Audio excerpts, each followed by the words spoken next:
Let's come back to Johannesburg, where violent clashes continued overnight in Zandspruit, north of the city. Residents went on the rampage when illegal electricity connections were removed.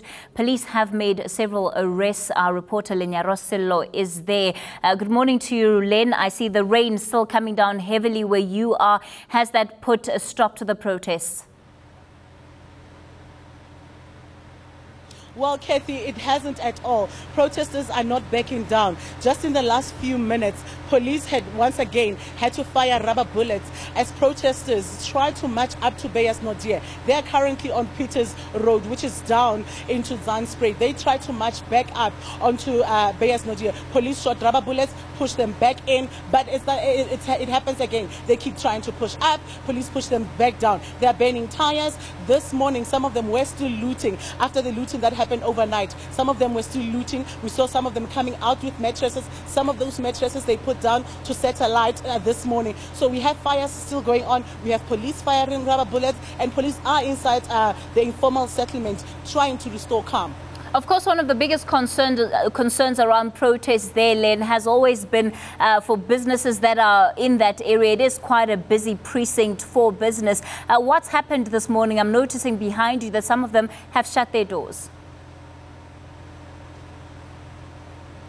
Well, Kathy, they did shut their doors from yesterday overnight. Many shops were looted. I will show you. We are currently at the petrol station, the Total petrol station that was also looted. This is one of the shops that were looted here. We have a liquor store that was looted.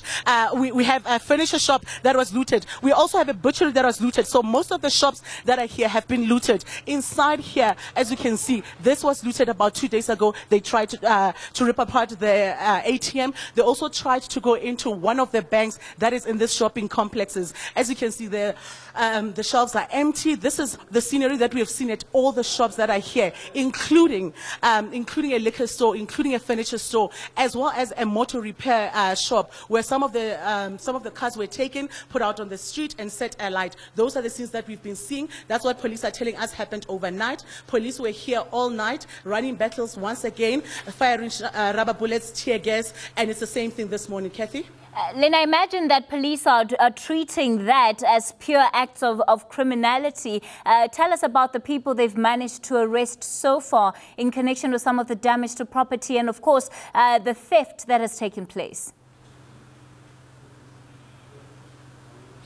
Yesterday, police told us that they had arrested 6 people. This morning, when we spoke to police spokesperson K. Makubela, he told us that overnight during the looting, they had arrested 4 people. We spoke to some shop owners, one shop owner whose shop is right inside the informal settlement. He told us that they came in at night. He believes it's acts of criminality. Some people taking advantage of the protest. Some other shop owners just down the road told us the same thing, that they do believe it's acts of criminality. Some of the shop owners have been here for about 5 years. They say they have seen protests in this area. Protests have gotten bad, but they have never seen anything like this, where their shops have been looted. You'd know that these are people that they live with. These are people, this is a community that they've been in here for years, and now they're being looted, and that's their biggest problem. So it is acts of criminality. Police officers are still out in the streets, and we expect more arrests to happen. Len, ultimately this is an issue of local governance. It is about residents whose illegal electricity connections have been cut off. Do we know at this stage what the intervention of local political leaders is going to be, and also whether or not Eskom is going to be back in that community to try and quell tensions?